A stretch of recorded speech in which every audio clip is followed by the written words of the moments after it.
Hey everyone, I'm Airwingmarine. Welcome back to the channel and my next Escape From Tarkov video. We're going to get back into it. We're going to get back into the loot guides, economy guides, hideout guides, all that kind of jazz. But for this video, it's a loot guide for you all. You know, what to pick up, what not to pick up kind of deal.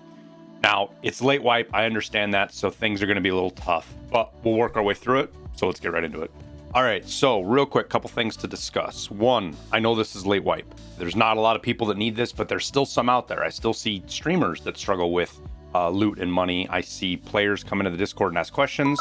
So it's on me for not doing this for a while. I should have been doing it this whole stretch of time, but it is what it is, and we'll get back into it. Next rule. This is intended, the way I talk about this is if your backpack is full. Obviously, if you have empty slots, doesn't matter what you loot, it's worth more than zero. So unless you're picking up something really heavy or obnoxious, that is about the only time you don't pick this stuff up that I'm talking about here. Or you swap something out for this loot is because your bag is full. It also kind of helps you pick between loot when you're opening up a container and you're like, oh, I see this and this isn't worth looting, so I don't even want to worry about picking it up because it's just not worth my time because it's only worth 3,000 rubles, right? The second thing is I have this broken up into a couple of categories. There is the first category, which is going to be meant for more new players. You know, it is the oh, here you go, here's the items you should always pick up no matter what. Then the second category is items you might not be picking up, but should be. And there's a couple of stuff that'll go like with that we'll talk about that when we get there. The third one's some kind of borderline stuff. This is stuff I pick up usually, but it's some of the first stuff I throw out when I find other loot, just because it's right there on the border of being worthwhile. And then the last one is stuff I usually just don't even ever pick up. It's just not worth the energy for me to pick it up, even with an empty bag. I mean, as you can see, I got 90 million rubles, so I look at things a little bit differently. If it doesn't meet my criteria, I don't pick it up right now. Early wipe, I do. That criteria is 12.5k rubles per slot. So a one slot item has to be worth 12,500 rubles. Two slot has to be 25k, maybe a little bit less. You know, then you get into the 37k and essentially 50k for four slot items. So let's not burn up any more time explaining things and jump right into the explanation of loot we have here. So anything with the word military in it, you should always keep. So you've got military gyro tachometer, you know, military thermal vision module. The cyclone, I don't know why the cyclone's in it. You keep this. This is always a keeper, but it's not a military, my bad. Military power filter. Anything with the word military in it, for the most part, I don't know of anything in there that isn't worth keeping. And very often this stuff is worth putting in your secure container, just because even if you get out of raid and doesn't have the found in raid, it still sells for quite a bit to therapists. You know, you got 51,000, almost 40,000, 90,000. These things are great to keep. In this list, I should have grabbed one, but you know, things like graphics cards, stuff like that fit into this list too.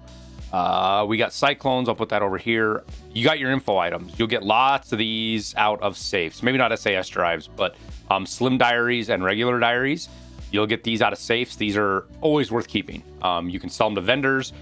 Pretty same price. You can sell them on the flea market. So if you're trying to bump your flea market rating, great. I usually just vendor them. Or if you're kind of early wipe, you know, these diaries are great for the Karund barter at level 3 barter, or level 3 proper. SAS drives. You got SAS drives and oh gosh, I don't think I have one in here. SD drives. You'll get these out of computers quite a bit. Yeah, I don't have one in here. I should have grabbed one. These will always be worth putting into your secure container, and the best part is they will go into docs cases. So let me grab one of those real quick and show you guys. So these things will all go into docs cases, which is nice because it takes up less space. I'm getting more and more on the train of using docs cases on customs than SIC cases, just because there's so much more stuff you can put in it, especially if you're running lots of safes and things like that, which I was doing on the Alpha to Kappa series to try to find a Raven. I think we ran 60, 70 safes before we finally got one. But other big items, LEDXs. Obviously, if you're on resort, these things show up a ton there. They are, same thing with automoscopes. These are always worth keeping. They sell for pretty good money to therapists, and you need them for tasks. They've got barters, all sorts of stuff. The ratchet, another 2-slotter that's worth keeping. You'll get these out of duffel bags, caches, you know, toolboxes, sometimes on just open free world tool spawns. So another item always worth keeping. You got your Tetrises, your power banks, cyclones, the dynamite, which you find in grenade boxes and stuff quite a bit, and then green batteries. All of these are keeps, period. It doesn't matter what stage of the wipe you're in, these things are always keeps, because not only because they're sellable to vendors, but many times they're worth far more than what they are early wipe, or depending on where you are in the wipe because of barters and stuff. So that's the kind of pile of loot for new players. If you are new to the game, this is stuff you should always be keeping, period. You know, this is all really valuable stuff regardless. You know, power banks, use them for a couple of crafts, things like that. The next group here, this is items that you might be overlooking, you might not realize is worth money, but are excellent one slot items. We'll start off with food. So squash. Squash sells for quite a bit. You can see here it's in the 14, 15, but this stuff will push 20,000 sometimes. So it's a great little thing to pick up, little big can. You know, if you need to eat it, you can eat it, but it's, you know, pretty expensive, 40 energy. And then emergency water rations. These can be easily overlooked. They're kind of small, but I regularly sell them for like 15K. And I know you can get a little bit more for them sometimes. So they meet that threshold quite a bit. On to the next thing is going to be meds. AFACs, when you do find these, it doesn't matter if they're like 350 or 300 even. I think even the 200 ones are going to sell for a bit. So you see this guy selling a 200 to 400 for 13,000. That guy's got, I mean, he's kind of scamming there. You got to kind of watch that. That's probably got a high flea market fee. But even these partially used ones can sell for 20, 30,000. The full ones sell for 35, 36. So these are great things to keep. Stims. All stims are keepable. You should always keep every stim you find with the exception of morphine. And I still pick them up, but they're usually one of the first things I throw out. They sell to vendors pretty well, and they almost always sell in the flea market for more than that 12.5K mark. So if you find stims, snatch them up, hang on to them. Blood sets. These things kind of go back and forth, kind of depending on where the game's at. Right now, you see them here at 10,000, but they're almost always above 12.5, and you can usually sell them for that or 13,000 pretty easily. Matches. These things have maintained their value throughout the whole wipe because you use them to craft red gunpowder, and they're going to stay that way just because a lot of people don't loot them. Towards the end of the wipe, your more rich players, if you will, they don't loot filing cabinets anymore or jackets, and that's where you find these things most of the time. You can find them elsewhere, but that's where you see these things most of the time is filing cabinets. So it's a great source of money for lower level players because you can hit up 8 filing cabinets and usually get 2 or 3 of these plus dozens of other things. You know, filing cabinets are great loot. And matches are one of the big reasons why. So make sure you're hanging on to those. CPU fans. Now, I've seen these go back and forth, and there's a lot of reasons why it could be, but right now they're worth a bunch. You know, you can sell them north of 20,000, sometimes 25, 26. So they're fantastic. You find these in CPUs most of the time. You know, little computers you can loot, little computer boxes. They're great to keep. Now, toothpaste and Poxeram. There is another toothpaste that's called Orthodonto. Don't pick it up, but these green toothpastes are great. A lot of people don't pick them up, and you can see here they're selling for, this is really on the high end, but you can pretty regularly sell these things for over 20,000 rubles, and a lot of people just run past them. They're really small. If you see them spawn in real world, and they're not like actually in a crate, they're kind of small to see, but they are worth a ton of money, and that's because there's a couple of barters you use them for. The thick case being one of them, which is the thick case is probably just reset or getting ready to reset, so that's probably why people are snatching them up.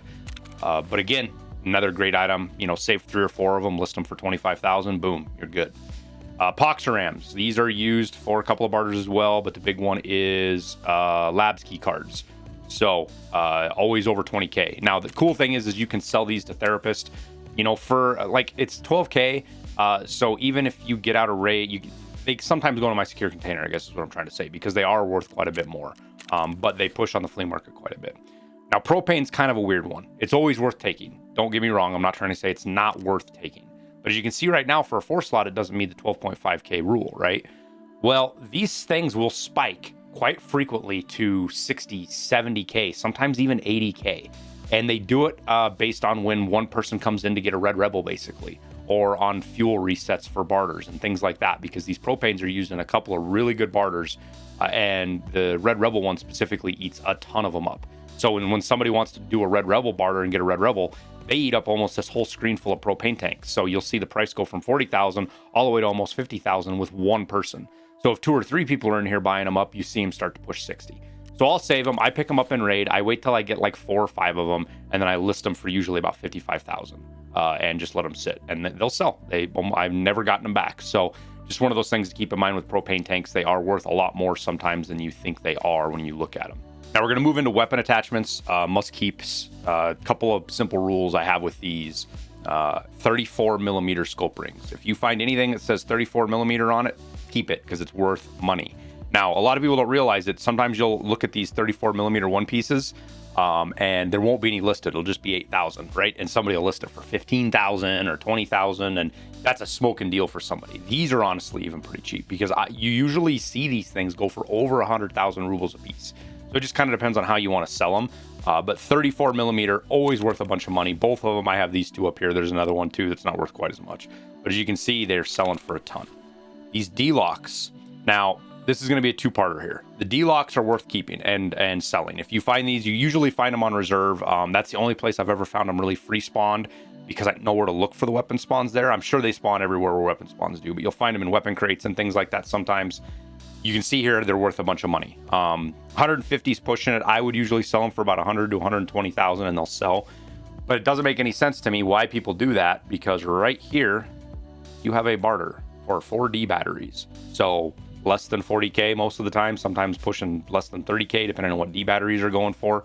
Doesn't matter. People will still spend a fortune for these. So make sure you keep an eye out. They're kind of hard to see in world, but they are worth a ton of money. The PT lock for the AK-74U. Now this is worth a bunch of money because of the Punisher task that you have to kill a bunch of people with an AK-74U. This is the only way you can attach a good stock to the thing. And as you can see here, they go for quite a bit because they're gate kept behind skier. Now, what you have to do basically is you just have to, if you see a raider, sometimes a scav, not very often, but sometimes a scav will have a AK-74U with a stock on it. And we'll see if we see, some people might have just full listed them in here. We'll go look at the weapons. But you'll see some of these fancy AKs that come from some of your higher tier scavs and whatnot, and I don't see any listed in here. I kind of wanted to show you an example of what one might look like, but I'm not really seeing one.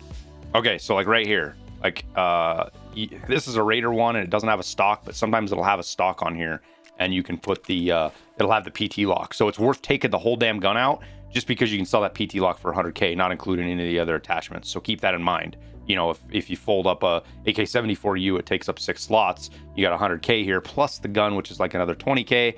You know, you're talking, you know, 20K a slot, 30K a slot. Pretty good thing. Magazines. Magazines are super important to keep, especially SMGs. You know, any of the big kind of guns that get used by a lot of people right now. M4s, the RSAS, SR25, and MDR mags. All of those are worth a bunch. These MP7 mags are probably the most valuable mags in the game. They're a little cheap right now, but you regularly see these push 90 to 100K. And then next up is going to be the D6 P mags. Again, these are probably a close second to those MP7 mags. They consistently sell for 80, 90, sometimes 100,000 on the weekends when there's a lot of people buying them up. And then your VSS ASVAL mags. They're on the higher end right now. They always sell for more than 39,000, just because that's what the vendor sells them at. Some people will sell them for less because they're not paying attention, but you'll see these sometimes push 60,000. So another great mag to hang on to. And then, like I said, you got these 7.62 mags. These both go to the MDR, the SR25, the RSAS. I think if there's anything else, but they're both worth a bunch. The P mag and the CAC steel, even though the CAC steel isn't as good, you'll still see this thing over 30,000 pretty regularly, even pushing 40 and 50 sometimes if there's a lot of people buying them up. Same thing with the P mags, 30, 40, 50. They're just great little mags to keep and sell when you get out of raid, especially if you get them full of, you know, M993 or M61 or whatever it may be. I want to talk about this TX15 a little bit because I think it's one of the more common guns you get in like your scav case or you'll find in crates, kind of set up how it is right now. That is, I think a lot of people miss a lot of money for it. And this one isn't found in raid. I had to buy it to show it to you guys, but I want to show you some of these parts on here. So if you go to sell this TX15 by itself, you know, you're talking maybe 75, 80K. Hey, that's awesome. You know, some of these guys are selling them for a lot more, but the gun itself is worth quite a bit, right?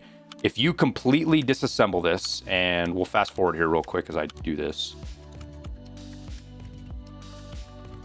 All right, so I took this thing completely apart. And there's kind of two categories of parts with this thing. There's stuff that you just sell to the vendor, which is generally like this tube, the MK12, the pistol grip. And then there's things you sell on the flea market. Now you can, this is kind of back and forth, but even the TX15 upper, you can sell for 15, 16,000, whereas to mechanic, it sells for quite a bit less. So you can make your choice there if you want to do that. Same thing with the actual base gun itself. If you go to just the base TX15, you know, you can usually sell them for well over 25,000. So I sell all of these. Then you get the barrel. The barrel sells for a ton. You know, this is kind of on the low end. Sometimes this thing will push over 85, 90,000. You've got the 4-inch M-locks. These things sell for a bunch. There's none listed right now, but I would normally sell these things for 25 to 45,000, and they'll sell just because people can't get them off the traders. The 2.5-inch sells for a little bit less, but usually I list it for about 15 and it sells. You got the Gen 3, which sells for a bunch too. Oopsie, sorry. We got the Raptor, again, another $30,000 item. And then you've got the big money dog here, the Ultra 5, which sells from anywhere from 80 to 100,000. It's on the low end now, but this here is worth more than what some people sell the entire gun for. You'll see these TX15 show up on the flea market for what the price they could sell the suppressor for, with the suppressor still attached. Now the muzzle brake, sometimes you can sell this pushing 12. It kind of depends. If you have a bunch of slots, sure, list it. But a lot of times this falls down into where I sell into the vendor side of things. So all of this all in here, you know, you've got a gun that's worth 253, 400,000 rubles, depending on the one of the wipe, if you part it out and sell it piece by piece. So just keep that in mind. And this also applies to other firearms. It's not just, oh, I almost forgot to mention the mag too. I mean, these mags sell for 15,000 a lot of the times. It wasn't right there, but you get found in raid guns, always check the parts on them, check the grips, check the, you know, the quick attach rails, the, you know, suppressors, muzzle brakes. All of that stuff can usually sell for sometimes more than the gun itself. And you can pull that one part off, vendor the gun, and sell that part and almost double your money. So just keep that in mind when you get found in raid guns, especially ones that have things like suppressors and stuff on them. Now this next category, it's pretty small right now because there's not a lot of items in it, but it's stuff I want to point out to you. These 4 items are kind of items that I loot when I find them, but they're usually the first thing to get thrown out. Now, G-phones are kind of on the higher end of that spectrum, but filters, for example, barely make that mark. And right now you can see they're really cheap, but they'll come back up. You can see there's a big gap here between 18 and 27,000 or 19 and 27,000. You can sell these most days pushing 25,000, but not always. So again, I'll pick them up and I'll sell them. They'll sell for less than that 12.5K slot per item. But if I find better loot, they're one of the first things to throw out. Same thing with Zibbos. These guys can push 13, 14, sometimes 18K, but most of the time they're sub 12. So again, I'll pick them up, but they get thrown out pretty quickly. Tubes, I've gotten to where I almost don't even pick them up anymore. I do out of habit if I'm thinking I won't pick them up, because the problem with these guys is they very regularly sell for less than 12,000 rubles. There's always a bunch listed. Now, if you want to push these 13, 14,000, I think you can sell them. It kind of depends on the time of day. But again, these are one of the first items I throw out. They're on the lower end of that spectrum. And same thing with G-phones.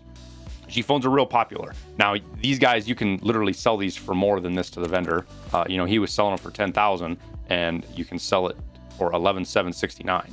So on that side, G-phones are, you know, you can always sell them for that. And that's probably actually, when you take the flea market into account, probably pretty good. But because of that, and there's so many of them out there, very rarely do they push over that 12.5 mark for me. So again, one of the first items I throw out as I find stuff. And that's pretty much it. There is more items there. And again, if you change where you want your cutoff from 12.5, if you want to be 13, 14, 15, that's where you're at. So feel free to do that. Now, our last item here, we've got our don't ever pick up items for me. And there's some caveats to that. But starting off with morphines. Now, I almost always pick these up because I use them. They're great for when you get into fights. So if, you know, I'm fighting Rashala and I kill a couple of his guards or him and they got morphines, I'll pick them up. But I pick them up with the intent to use them. Because if you get into a fight, it's one of the fastest ways to get pain done. And it lasts for a while. Just make sure you have something to drink, because these things do nuke your hydration and energy a little bit.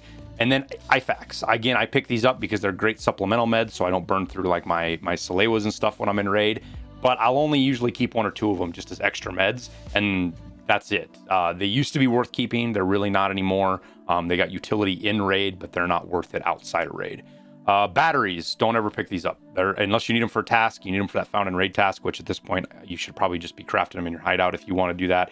I wouldn't even pick these up. You know, it'd be kind of funny to pick them up and put them in your bag and throw your bag out so somebody picks it up and gets stuck, maybe, if you want a meme, but they're not worth hardly anything. They weigh a ton, they slow you down, they're just not worth it. And same thing with motors and PSUs. Sometimes you can get lucky with PSUs. Sometimes these things will push 50K out of nowhere. but you're gambling with that. I don't pick these up anymore. I leave these on the ground or whatever box I find them in, just because they're too big, they're not worth it, and they don't cash you out well enough to be worth taking out a raid.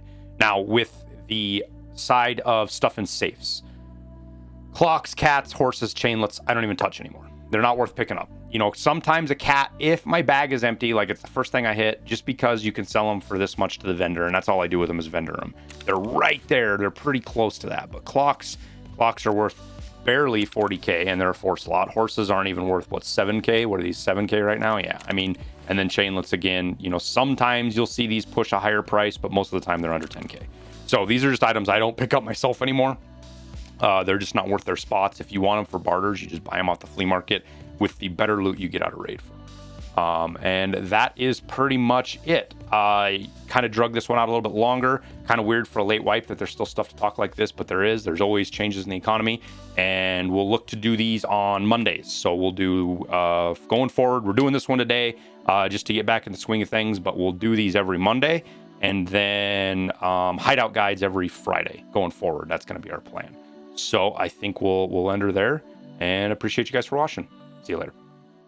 Well, that wraps up the video. I appreciate you watching. Make sure you hit that like button because it helps out the channel a bunch. And subscribe for future content. We also have a Discord, links down in the description, that you can come join. We're filling up with a bunch of chill people who just love to play Tarkov. If you're looking to support the channel in other ways, we've launched a Patreon with some benefits like access to a Discord channel, constantly updated spreadsheet for my hideout calculations, and some other things if you want to go check it out over there. Lastly, thanks for your support on YouTube. It means the world to me, and I greatly appreciate every one of you. So with that, we'll wrap it up, and we'll see you in Tarkov.